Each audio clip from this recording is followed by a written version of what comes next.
You sleep 7 hours. You do everything by the book. Lights out before midnight, no caffeine after 3, blackout curtains drawn. Yet somehow, you wake up feeling like you've been hit by a truck. Groggy, foggy, already reaching for that double espresso before your brain even registers what day it is. It's frustrating, isn't it? You're doing all the things the sleep experts tell you to do, but you still feel like a zombie stumbling through your morning. Now here's where it gets interesting. Somewhere in Japan, someone just woke up from the exact same 7 hours of sleep.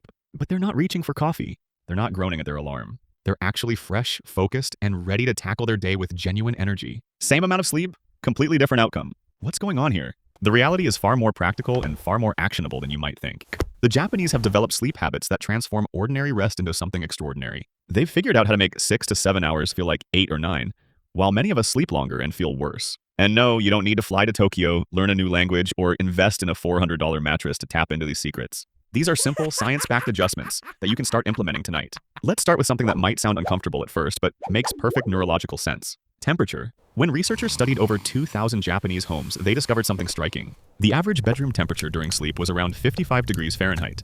That's 13 degrees Celsius for those keeping track. Now compare that to the typical Western bedroom, which hovers between 68 and 72 degrees. That's a massive difference. And it's not just about cultural preferences or comfort levels.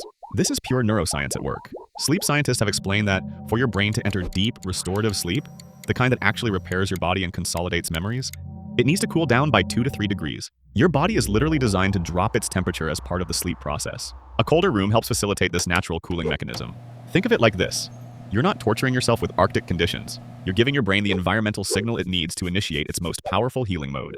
Tonight, try setting your thermostat somewhere between 60 and 65 degrees. If you live in a warmer climate or don't control your thermostat, open a window or position a fan strategically. You're not a lizard that needs external heat. You're a mammal with sophisticated temperature regulation systems that work better when you work with them, not against them. For those in tropical climates where air conditioning is expensive or unavailable, even a simple fan directed toward your feet can help your body regulate temperature naturally. Then there's the mattress situation. We've been sold a lie about sleep surfaces. We love our plush, cloud-like beds that feel like sleeping on marshmallows. Memory foam that hugs every curve. Pillow tops stacked on pillow tops. But here's the uncomfortable truth.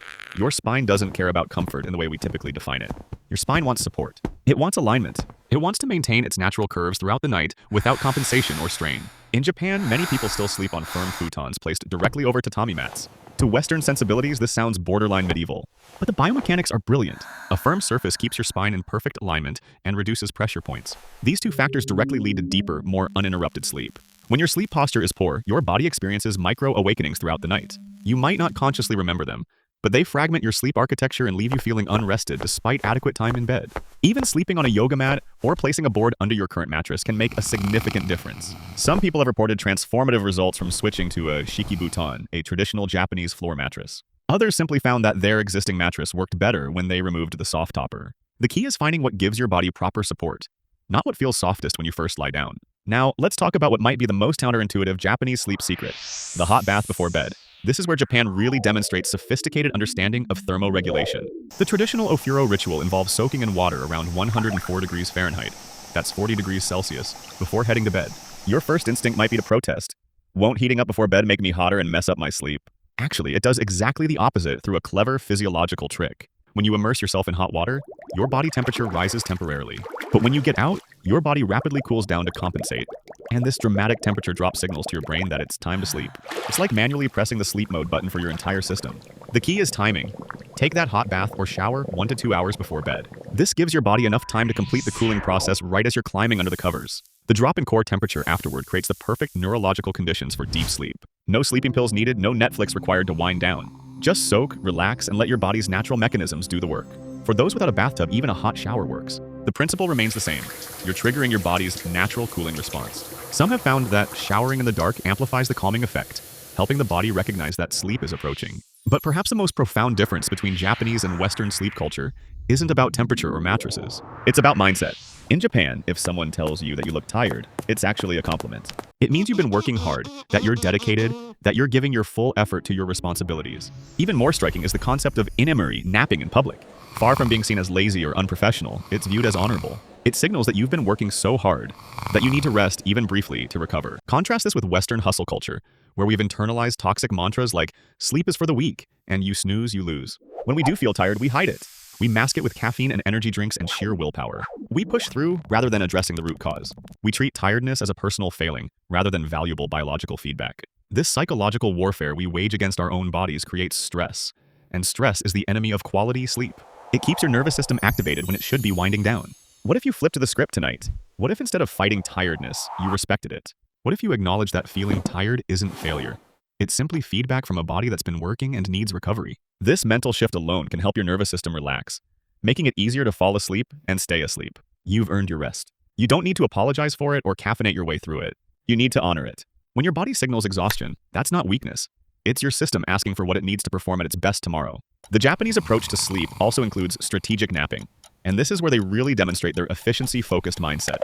They don't obsess over hitting exactly 8 hours of sleep every single night. Instead, they focus on recovery and optimization. Short naps of around 20 minutes can boost memory, improve mood, and sharpen focus without leaving you groggy or interfering with nighttime sleep. This is a crucial insight. You don't necessarily need more sleep hours. You need better sleep habits and smarter recovery strategies. Instead of forcing yourself to stay in bed for 9 hours every night, and then feeling guilty when life inevitably interferes with that perfect plan, this reduces the psychological pressure around nighttime sleep.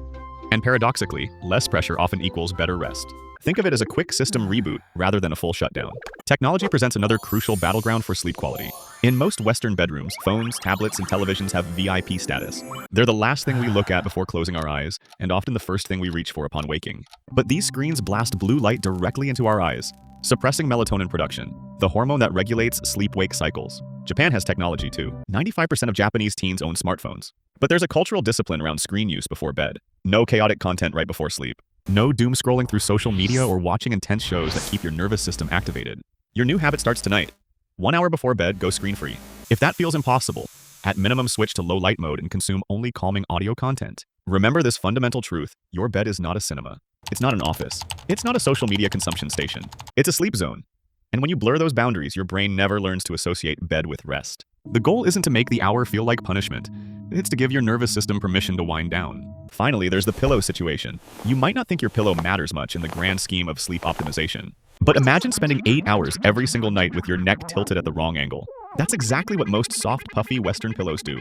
They're designed for head comfort without considering neck alignment. Japanese people often use sobakawa pillows filled with buckwheat hulls. These adapt to your neck's natural curve rather than simply supporting your head's weight. The difference is biomechanically significant. Your neck alignment affects your spine, your breathing, your circulation, everything that matters for restorative sleep. Every morning, your neck will either thank you or punish you based on the choice you made 8 hours earlier. The investment in a proper pillow pays dividends in daily comfort and sleep quality. Memory foam pillows can work for some, though the key is finding one that maintains neck support without being too soft. Some people have even found success sleeping without a pillow at all, particularly back sleepers who benefit from keeping their spine neutral.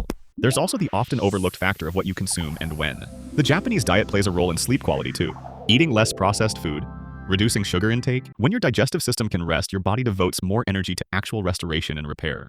Walking also matters more than most people realize. Many Japanese people walk extensively during their daily commute, often at a brisk pace. This physical activity, combined with proper sleep habits, contributes to falling asleep quickly and sleeping deeply.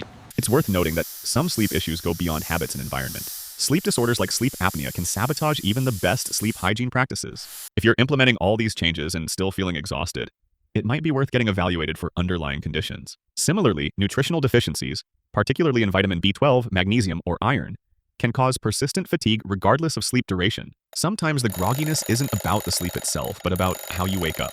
Your body moves through 90-minute sleep cycles, and waking during deep sleep leaves you feeling disoriented and exhausted. This is why some people feel more energized after 6 hours than after 7. Understanding your personal sleep architecture helps you work with your body rather than against it. The concept of sleep optimization extends to your waking routine too. Exposure to bright light immediately upon waking helps reset your circadian rhythm. Morning sunlight signals to your brain that it's time to be alert, suppressing any residual melatonin and helping you feel more awake. Contrast this with hitting snooze repeatedly, which fragments your morning sleep and leaves you feeling worse than if you'd simply gotten up at the first alarm. Japan's relationship with natural light and darkness also plays a role.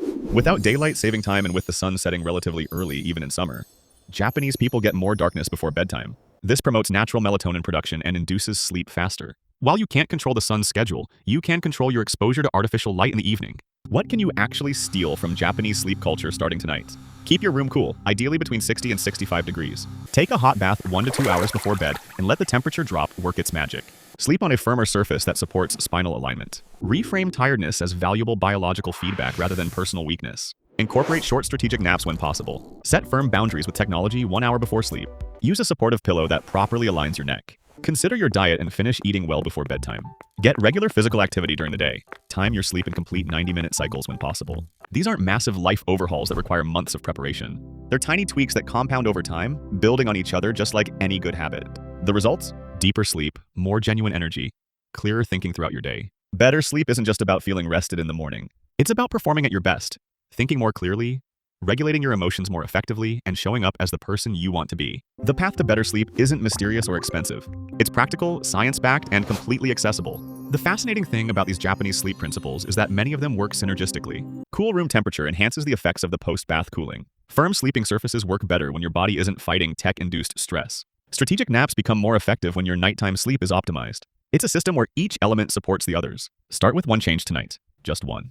Maybe it's lowering your thermostat. Maybe it's putting your phone in another room an hour before bed. Maybe it's taking that hot shower you've been putting off. Whatever change you choose, commit to it fully for at least a week. Give your body time to adjust and respond. Then add another change. And another. Layer these habits slowly, allowing each one to become automatic before introducing the next. This approach prevents overwhelm and creates lasting transformation rather than temporary enthusiasm. The Japanese understanding of sleep isn't about deprivation or pushing through exhaustion. It's about profound respect for the body's needs and intelligent optimization of recovery time. It's about quality over quantity, efficiency over brute force, wisdom over willpower. And that one change might be the beginning of waking up the way that person in Japan does. Fresh, focused, and actually ready for the day ahead. Not because you slept more, but because you slept smarter. Not because you found some magical solution, but because you worked with your body's natural design. The power is in your hands tonight.